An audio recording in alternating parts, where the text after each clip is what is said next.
Hi, you see again the match and crowd the queen of African culture. Guys, today I'm live in Ovoko. Yes, Ovoko Akpurokwe. I'm live in Ovoko to tell their great history, how they migrated, their rich culture and tradition, and what makes them very unique. Guys, follow me as I'll be going in to tell their great history. Well, I love you all, guys. Let's go. When you talk of history and culture, guys, we are live in Ovoko to tell their unique history and culture. How they migrated, where they settled, their father, their ancestral.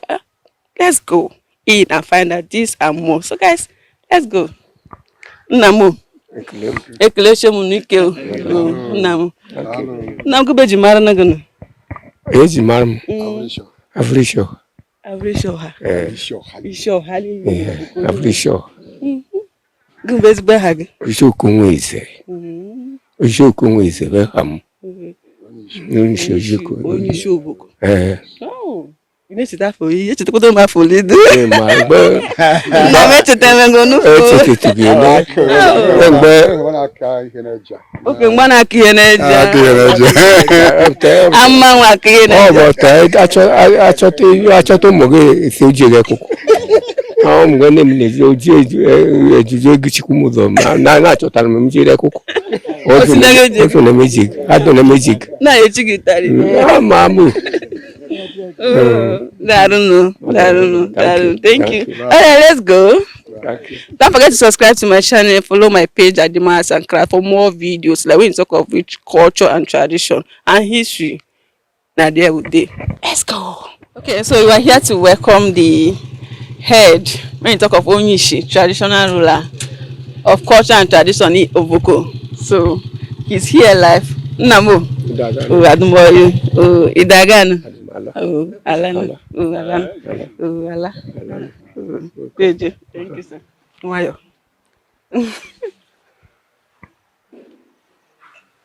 Okay.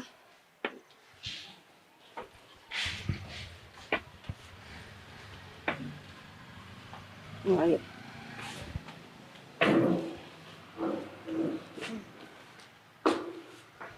When you talk of old age, yeah, we have people that have it in abundance.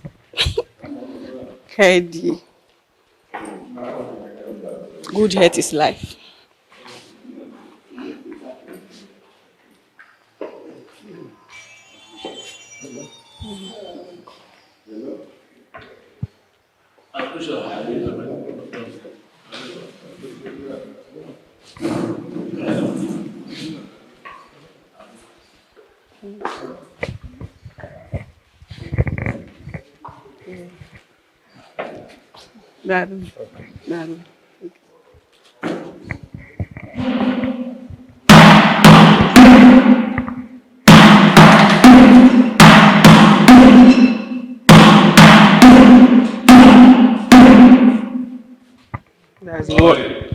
That's a word of greeting.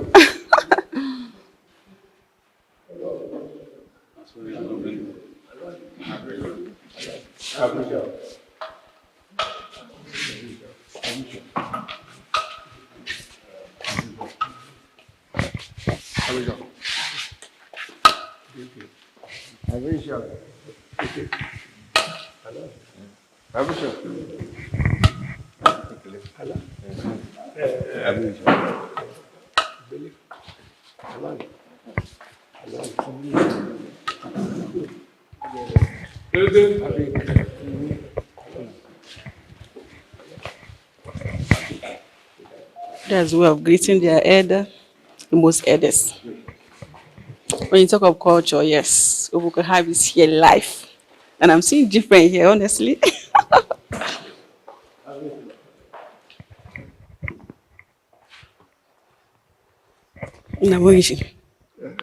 Idaganam. Kwa mawini. Adumoyi no ke gwada. Adumoyi kwa. Very fine. Anomnenkegezo yo. Alone. Hello. Darren. Hello. Darren no dumurumo. Darren. Darren. Kan. Onu bamtukume gbere onyishire gbe anomnenke nnamu.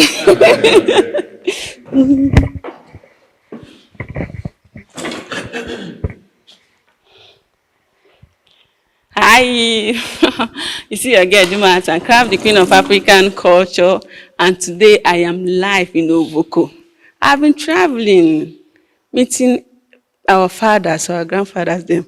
I'm seeing cultures, but today, Ovoko is giving me another vibe. When you talk of culture, coordinated, pure cultured. So guys, I'm in Ovoko Live today to tell you their great history, their rich culture, how they migrated, the link they have with other people, where they settle first. So guys, follow me as I'm taking you on this journey today to tell you all that has to do with Ovoko.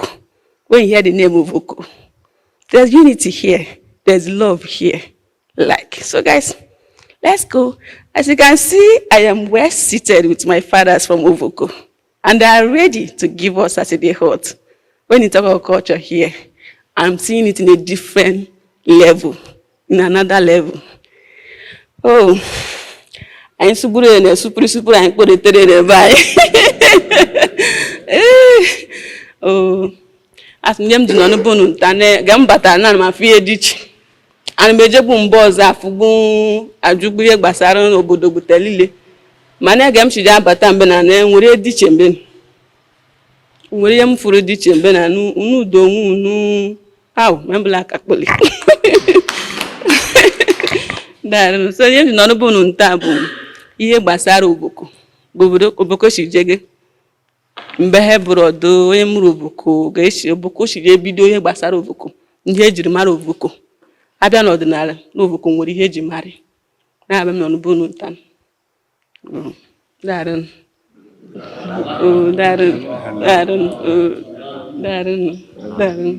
nna m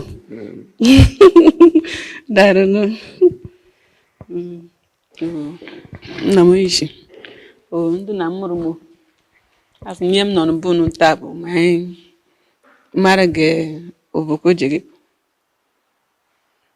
na ejiche mbọ ọzọ bụ abịa ma m te iri ji kedu nnukiri uke abịara m ịbọsụ na mere iri ji uke na m mbọ sọ so dem ji nọ n'ubu nta bụ ma ge Ovoko jigoko njiri mara Ovoko ihe mere Ovoko ji adị n'iche na ndị ọzọ ndị ha na Ovoko shibu n'ebe a na Ovoko nọ na-enwe ndị anya sị gị na ha na ndị na Ovoko na ndị na shi na bụ nwanne ni anyị na-eme n'ebu na ọ bụ na onye Ovoko nọ na-ebe dị ha na afụmane ya na onye dị ha na shi mgbe na wọtachara ido onwe ha ọ ji emeghe esi ha anyị na Ovoko ọbara ọbara na-ajịkwa gụnụ mgbe eji evute okwu n'ụka ha na-abụọ kpezime n'ọbịa bụ ihe n'ọbụgụ na nwere ọzọ n'ọbịa bụ isi anyị ji nọ n'ubu nta nna m daarụ nụ daarụ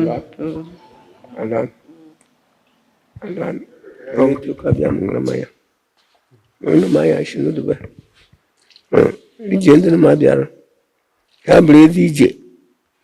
Ha bụrụ ije ga adịghị oyi. Ma anyị niile na obi ije dọọ medo meghe ya medo meghe shishu. Medo ma anyị niile shinu dube na itoke.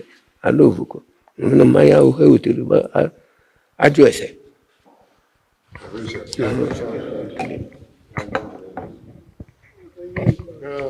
Anyị ndị ọma. Ovoko shiru eto lata. Ovoko Akpurokwe. Ovoko Akpurokwe, Ovoko. Uwe lata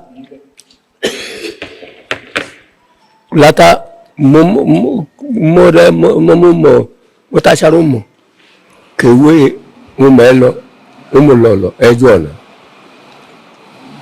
ka o si dobo n'ọbụrụ na ndị ọzọ azụ ekutere onye bịara okutere ohe mara onye bịara okutere ohe mara na-ekwumedị m onume na ibe anyị nọ ekele m no nna m eweliwe ma njumago isi na ọgwe Ovoko shi ya lata Urato Enugu-Ezike bizo latara mgbe m bizo nọrọ mgbe latara mgbe ma anyị nọ ọbara latara mbọ mgbe na bịa latara mbụ ụmụ ọmụrụ bụ mole umeto umelo umulolo ejuọna Ovoko ejiri eheto ya ma Ovoko Igboke Ovoko Akpurokwe. Ne Ovoko Afro Ododo. Afro Ododo. Egba Afro Ododo.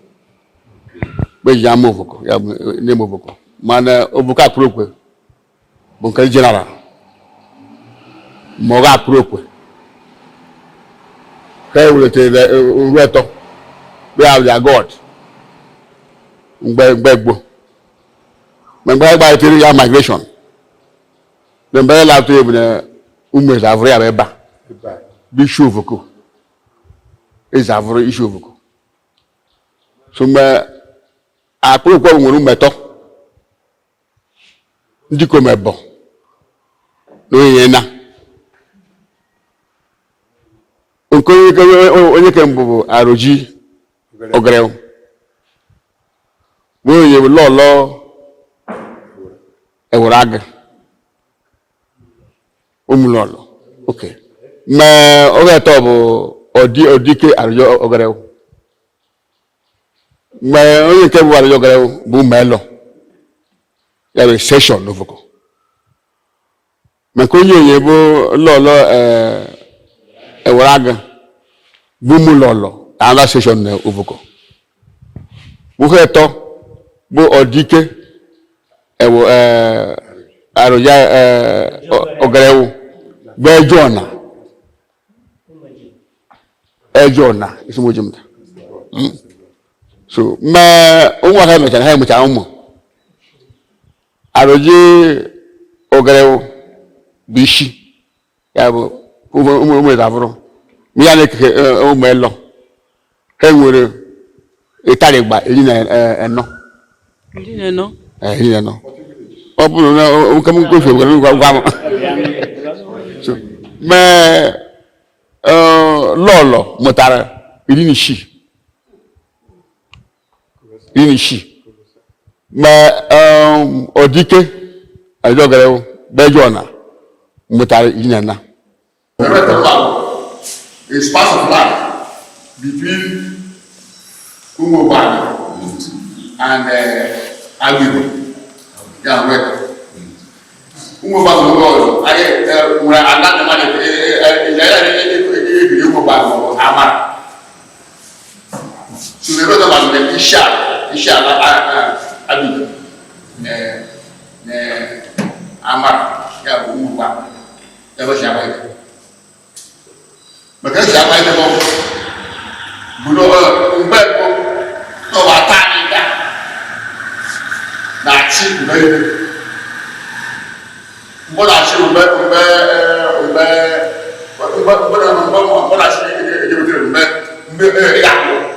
ya is part of mbona those ola na chi ube ejoda ube so ya la chi ba chi ga chi ube so mbona chi no we me ni when the universe garage ma o yo ma na odo o yo ma na odo ma the universe ne o jide report so o buru na nwere ka ade we ndio mo the universe da mo ndio mo ba le jama da na ba ya ma da na ni ata Ufanuchu Asanda will extra big at Canada. This is a punishment. Yabo. The sheet no right Edmund. Sukuta. I got punishment for the there one aspect of this area the upper the Nagaya of that sentence why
nna m ngụba m ji ka jụ ese na m na jụ ọcha abịa na ovoko egg ma na nuse nwere ovoko egg gịnị bụ a na-ekene ovoko egg ya na-ekene ovoko egg bụ na ndị ihe ka na ndị bolo na-alụ ọgụ ndị ihe ka jọmarụ ndị ovoko rie n'ihe na-eme ma narịgalụ ovoko bịa tụzube ndị bolo aba too much aba ewuru ovoko ego n'oge ovoko maka ọbụgalụnụga nwa bụ osi wee kpata ndị ovoko buru mbọbụge esi na ovoko ụlọ omenala iji alụ ene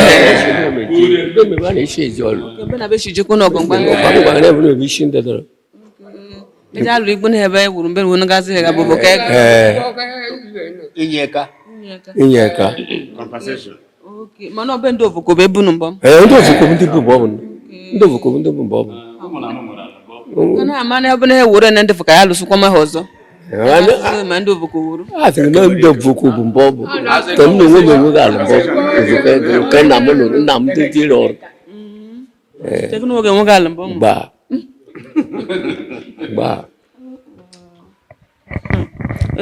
nna m njumago gede egbu ndị ọzọ gbe ha n'ovoko oshigbe bụ n'ọbụ mbọ ọzọ bụ akwanye agwa m enwere ọkparigbo enwere ọkparigbo ọgụ nwee ọkọ ọmanụ gị ovoko ego ihe na ọkọ ọnụ gị bụ ka o shije m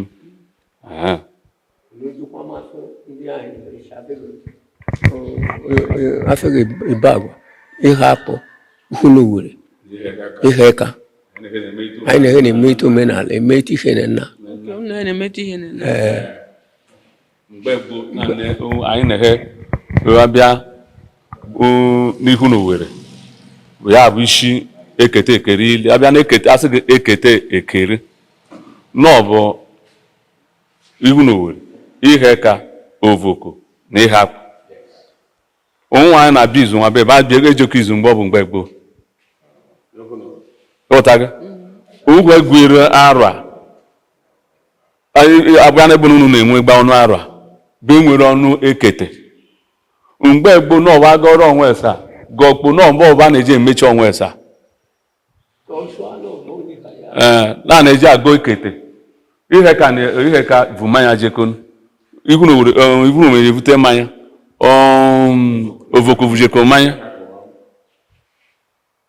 ma omenala anyị na-ehe bụ nnata ka esi erigo egba ka esi emego omenala nwaanyị tee ile n'oke ndị nnu na-eme ebe ndị nnu na-eme ndị nnu na-eme ndị nnu na-eme n'esọsọ ihe dị iche na omenala bụ dịka abụrụ na mmanya abịa ọjị bịa gịnị na ole ebe a na-amalite mbọ n'ebe anyị bụ abịa na ebe anyị na ọ bụghị ka ebe anyị na-eji nwaanyị ji mmanya amalite mbụ na ndị nna nna anyị jụọ ha ese gịnị bụ isi ebe esere anyị n'isi bụ na nwunye bịagodoro abịa kelega akụkọ na anyị ọ dị ka ndị udi bi ji ebeghe ha buru ụzọ n'oge nwunye n'oge nri ha sị ka egwugwo omeme usure so esite na ndị nna anyị sịrị anya yale ka a gwara ha tọshua na ọbe mmanya nọkwa be anyị na-ebuduru ụzọ ekpemekpere eburu ụzọ ṅụrụ mmanya abịa talaga ọjị ma irue n'ekene ọ bụghị ka anyị na-emege na ọbịa bụ nke dụtụrụ iche na omenala anyị na ọ dasị bụ ofu ihe ịghọtago so abịa na-asị ekete ekere no this four old kingdom bụ nne ekete ekere no na awamenya abịara ịghọtago bịara so mgbe ndị ọcha chịrị mgbe obube atọ na anyị court ekete ekere court ya bụ ihu na Owerri so awamenya bịara ụka bịara aga na-egete eje izu ekete ma anaghị agọ ọnwa esa ịghọtago ifu na ọba agọkpogbo ọnwa esa na ọbụbọ ọba na-akpachi isi a na-eji agọ ekete so na ndị anyị na-ehechi bụ ndị nụ n'ọnụ nke m ga-akọ atụtụgụ bụ gịnị butere na anyị na-ehe dịka butere eshima anyị na-ehe so na ihe anyị matụtụrụ bụ ihe mme na ọ bụ ekete ekere ya bụ for autonomous community ma nwere one culture ịghọta ma anyị na-ehe na-eme echi ihe na-ena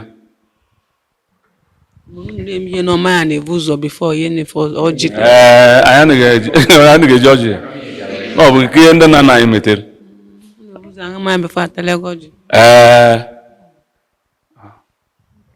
so abịa na ọkparigbo n'ọbụ ofu ihe onwa ndị ihe ka bịara rịọ anyị ọgụ n'ọbụ kpara na-eme ma ha chụrụ gbure meghe ibe agwa eka gbure he gbute ihe eka ibe agwa ala gbute ihe eka so ha ebe soro ụzọ ibe agwa eka bịara rịọ anyị ọgụ na a na-eme ma egbuchi ihe chụda ha n'ime ime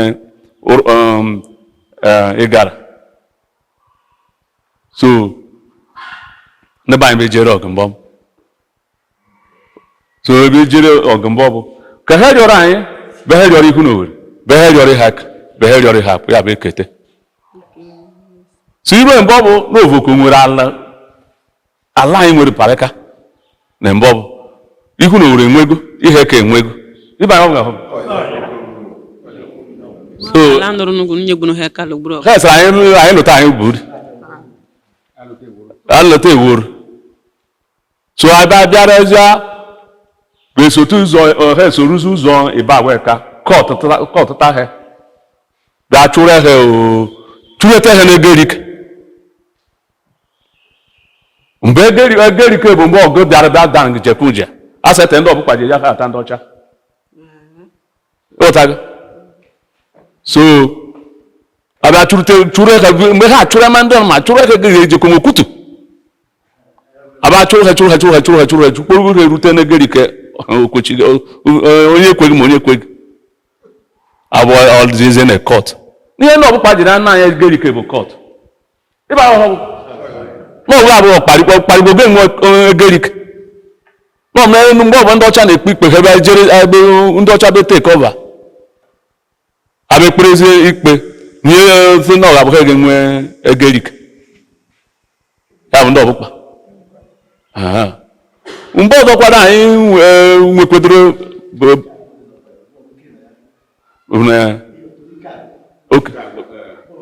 nọrọ onye isi na-ekwu na onwere mgbe a na-akpọ otobike agwụ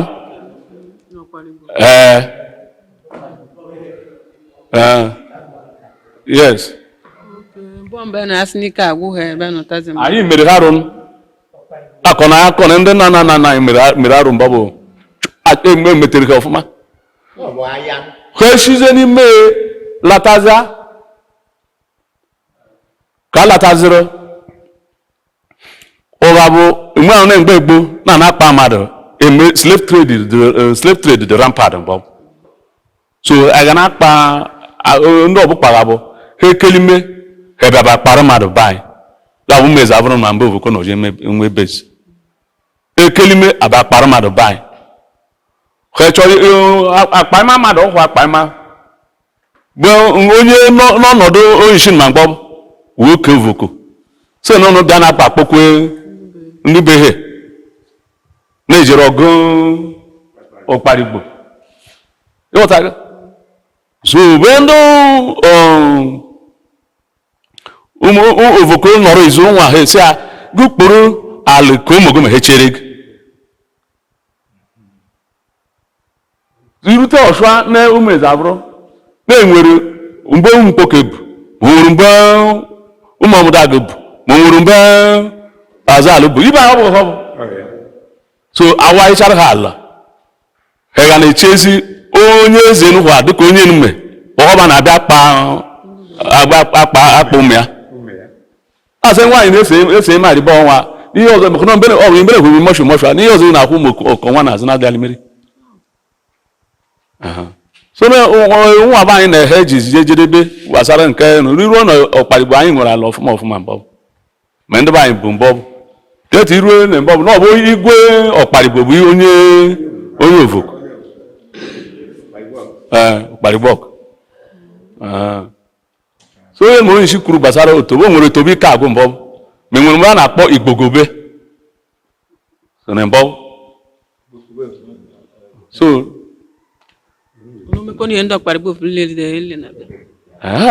abịa na nke mi na-ajụ anyị mekọ ihe ndị ọkparigbo na-abịa mgbe gboo na onye na-ekwu nwụrụ na ọkparigbo na-evuleje n'ụlọ beli ịba bụ asị na nwụrụ na ego na-evuleje gị n'ụlọ evuleje ozi gị n'ụlọ beli emenige n'ụka bịa ndị ọcha eweta ụka sọrọ a na-atụ na alọbalata ịghọtago anụ n'ọbụ eli onye ọ bụ anọrọ nwa ya n'ụlọ ịghọtana mgbe ọchụ anọdụ anaghị ọhọ ha nọzi abụọ bụ nwe shumọ ọnọdụ nwere totobo nwe metotobo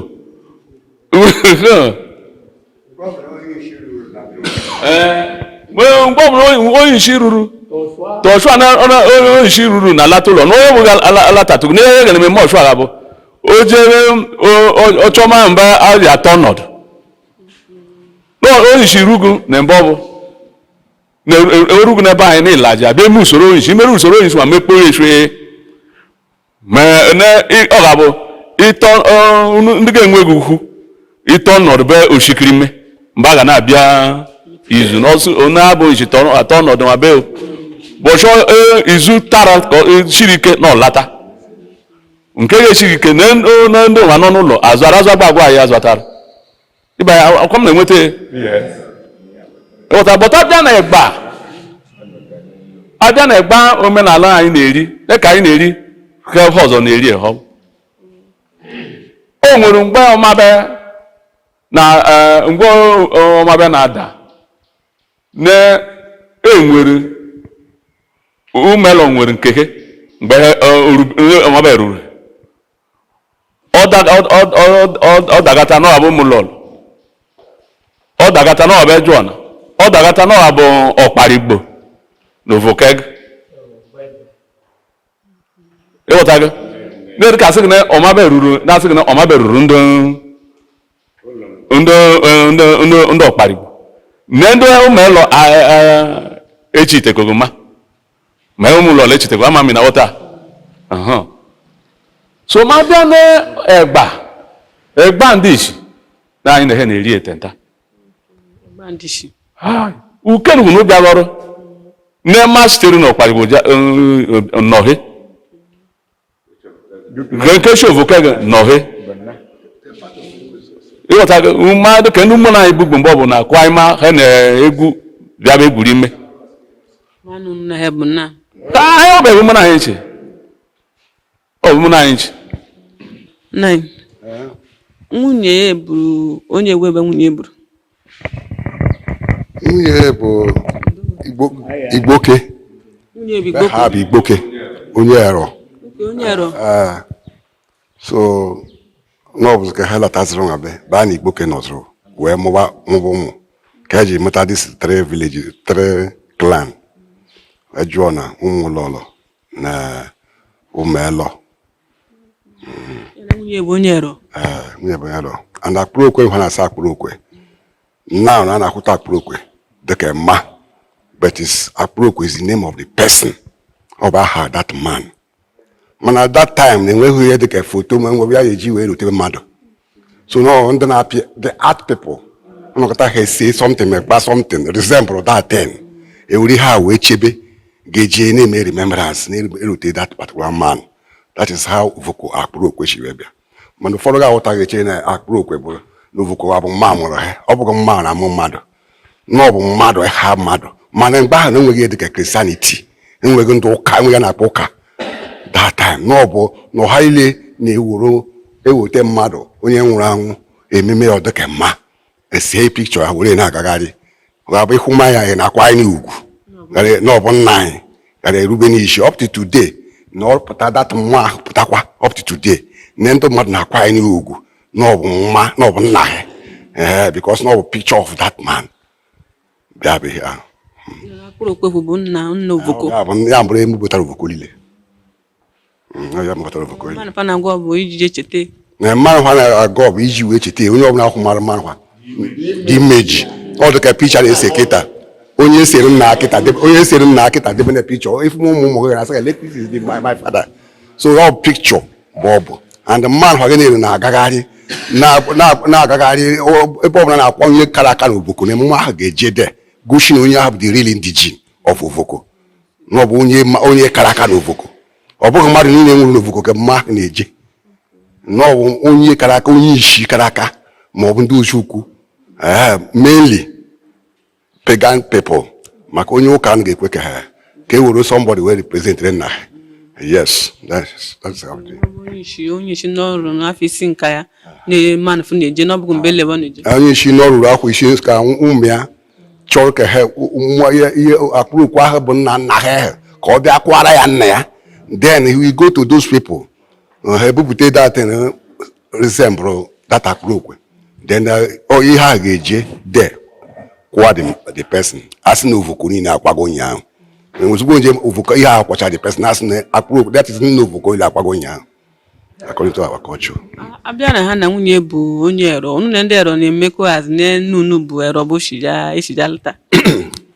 Anyị na ndị ero ịma n'oge gboo ndị ero ihe ji mara ha bụ na ha bụ ndị mma well help ndị mma well. N'Ovoko anya ebe a na o nwechere villages wechichere adọlọ elo debeche na villages. Ejekwe n'okwu nna anyị ahụ iwete adọlọ maka adọlọ ka ya na enweghị na worship. Ejekwe n'okwu nna anyị ahụ iwete adọlọ iwete n'Ovoko kịta na villages dị iche iche nwere ndị sibere adọlọ ndị be nna anyị ahụ. So ya na-ewetekwe mmadụ that place wee na ndị nne anyị ahụ wee na-edebeti ga-abụ ihe ọbụla mmiri na-asị gị na adọlọ ahụ abịa ọgụ. So now Christianity take over many things. Where is the educator that and Naya Hanutesi? Where is the educator now? That's how I be. Gede bụ ndụ na ndị ọzọ na ha shigbe bụ ga-abụgo ndị n'okpuru ha. Ga asịgo obodo asịgo na ndị nọ mbe ha na nụ na ha shi. Nụ nwere ihe jikọrọ nụ na ha na nụ na ha shi emekọta ihe eshim. O nwere obodo ọzọ anyị na ha na-emekọta eshim. Anyị na ha bụ very close. Anyị na-akpọ ekete ekere. Ihe ka ihe akpọ Ovoko na Uhunuwere, that is 4 villages. Anyị na head we mgbe anyị na head bụ dokasị nwanne. Mana ibagwa ya na-akpọ Igbeze South. Na ọ bụ ndị bukọtara nwanne ka ha bịa maka anyị natazi ebe anyị na head abụ nwanne. Ewetago anyị na head abụ nwanne. So anyị na head abụzi one ekete ekere kacha akpa anyị that time. Ekete mana no ekete local government na-achọ ma ọ bụ ihe ọzọ ọ bụ ka anyị na-ehe ha. Enwere obodo a sị gị na iru asị na naanị ka ha Ovoko. Unu anụgwa m ga-asị gị na mbe ha na-asị na ọ bụ Ovoko. Ka ọ mbe na na bụ Ovoko enwe. Mbe ma na bụ Ovoko. Mbe ma na bụ Ovoko. Mbe ma na bụ Ovoko, mbe ma na bụ Medavur. One. Ya na-abịa na Ovoko ha na-asụ Ovoko na mgbe ọzọ enweta Ovoko ga-agụ mbe na ana. Mbe ma na jikọtara Ovoko niile. Jikọtara Ovoko niile.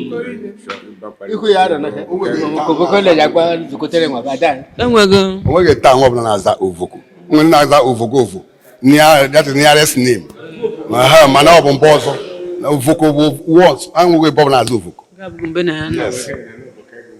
Maka na reason ya yazano maka Ovoko no habugo imago na Ovoko bụ na he na efu that time he batara ebe na he na efu mmadụ Ovoko na efu mmadụ ya ji kwechiri na ị ga ha nwunye feke ha ka ha nwa relax evuru gị enwe na-akpọzi ka Ovoko na ya bụ na-efu mmadụ Ovoko chi wee bịa ọ dị ka iwe na Anambra anya asị gị ekwusigo ihe butere ekwusigo bụ na ndị ọcha ụzọ na-arị ebe ahụ ka bụ eje gwa ha onye ọbụla na-akịcha bara na ka ego federal gọọmenti nye 20 million after that emekọta ihe a okwe ozi ha echiche another place wee dozie ụlọ mgbe ndị ahụ na-anachite azụzụ ndị ahụ bịa rụwaza ha sị na ekwusigo ha na-azụzụ ekwusigo yes otu aka ọ dị na ịbịakwute gị shift eme ha bara ịjụ ebupụgụ yes ka ebupụgụ ebugide gị bugide erude that is why ụfọdụ bụ ha bịakwa ha were arụsị na-akwụkwacha ka arụsị ghara ikwe ka Ovoko penetrate there yes because n'oge ebe anyị nweburu here